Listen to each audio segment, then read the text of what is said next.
Asibuyele emuva phansi ngokuhlukumeza insango babebhema kahle omkhulu maybe kanye ngonyaka ugqoka ibheshu nembadada ngidi isiko lami phela amasule bedume ngokuhloniphana nokuphana sahlephulelana inyoni noma kuyijiyana. Uma ukhuluma nge-KZN usungakakhulumi kahle ngayo uma ngabe ungakafaka igama lika General uNhlanhla Mkhwanazi.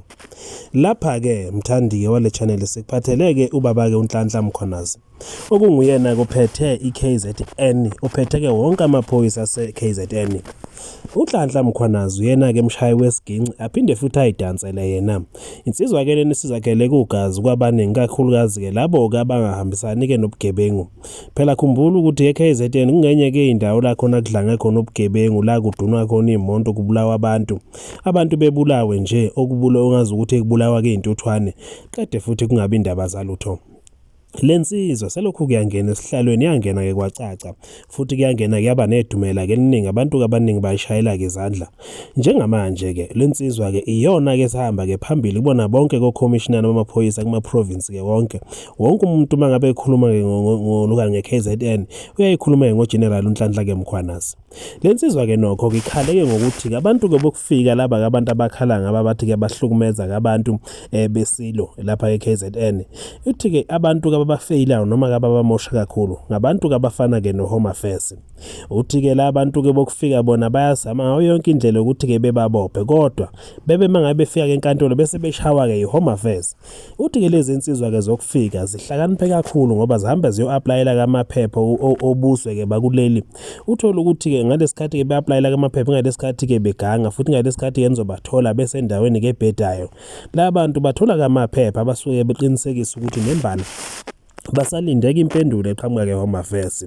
Uthi kuyabathatha ke nibabophe nengembala kuhambe kuwe enkantolo icala libe khona. Makufikwa lapha enkantolo ke bebuza ukuthi kungani bengesibona kabakule noma kungani bengenamamvumo ukuthi ke babeke kuleli.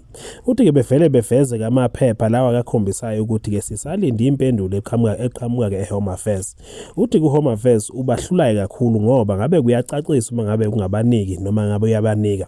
Uthi ke yona sizathu ke lese senza ukuthi abantu befika bechana naseke kuleli. Uthi yona into abaphoyisa kabhekene nayo ngoba kukhona konke akwenzayo ke afeyilwa ke uHome Affairs wona kufika amoshe ke zonke izinto.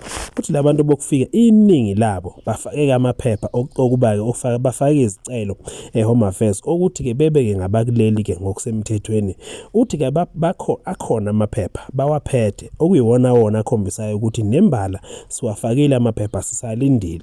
Uthi vele mawubabopha noma kanjani lo muntu lowo ulothi lishonila ngiyobechanasa futhi ngaphandle esebuyile ngenxa yokuthi inkantolo ithi ke awukwazi ukubopha umuntu osuke esalindeka amaphepha ngoba ke nawo amaphepha waphethe okubufakazi bokuthi nembala usifakile isicelo sokuthi ke ucela ukuba ke ngwakuleli ke ngokusemthethweni.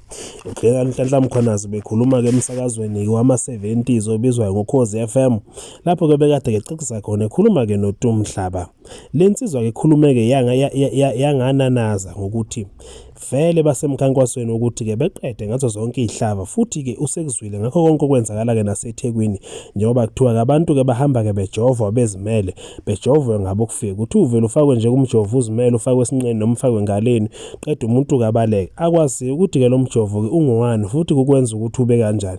Kodwa ke abalapha enkabeni ke edolobha iTheku abaningi babo lokhu ke sebetheke babhekana ke nakho ukuthi uthi uzimele nje noma ulindele ukweqa emgwaqweni kuvele iqhamuka indoda nje ikufaka umjovo qede ke besiyabaleka. Kubalekile ke umsakazi engithathe kambi mina ngoba hayi ngoba nakho ngikhuquzela ukuthi abantu bangazwani behleli ezweni. Kumele abantu bazwane behleli ezweni. Kodwa sesijwayele kakhulu ukukhuluma ngokuthi laba bahleli ngongekho emthethweni eSouth Africa. Nayo inkinga esiba nayo ukuthi amaphoyisa mayifika la muntu afika applyele ukuthi ucela athi anikezwe imvumo ukuhlala eSouth Africa ngoba ubaleke ezweni lakhe elithile balekile into ethile ufuna ukubulawa. Ekhathi applyile uapplyela ku Home Affairs. Abese yali bese yafika amaphoyisa noMkhwanazi bamfunisa amaphepha athotha kawa namaphepha ngoba Home Affairs abamphendula. Siyambonga. Mayisefika inkantolo abashushisa bakwazi ukumshushisa. Ngoba ufika lapha namaloya akhe athi nayi iproof ukuthi salini Home Affairs ukuthi asiphendule. Sefuna dede abuyele emgaqweni. Lihlangane naye iphoyisa limbophe futhi ahamba enkantolo athi umshushisi ilo yakhe ithi salini Home Affairs abuyele emgaqweni.